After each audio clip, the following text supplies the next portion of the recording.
dahilan kung bakit nag-walk out at umatras ang sponsor po ng Bakod de Umano itong bahay nila Beyonce.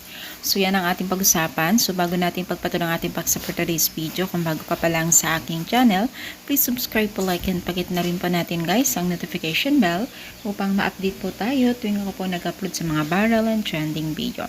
So ngayon guys, no, trending na trending po ang pag-udlot o udlot po ng mga sponsor sa bakod ng bahay po ni Beyonce, no. So marami po ang iba't ibang netizens o iba't ibang reaction po dahil po sa nilabas po nila na hindi tuloy ang mga sponsor o mag-sponsor sa bakod.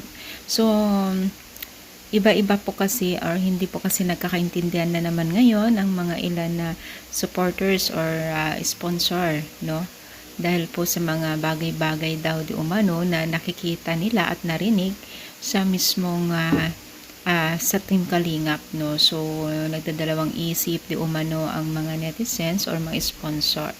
Pero kung babakurin man o hindi yung bahay ni Beyonce, di ba? Okay lang naman. Pero syempre for safety o mas safe kasi yung may bakod talaga, di ba?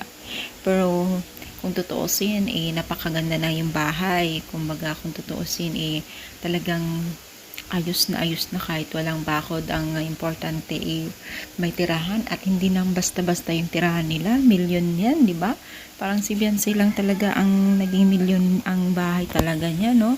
So, masabi talaga natin na napakaswerte siya. At maraming nagmamahal na sponsor sa kanya. At syempre, tanaw ng utang na loob naman ito ni Beyonce at napakaswerte, no? So, anong masasabi ninyo? I-comment down.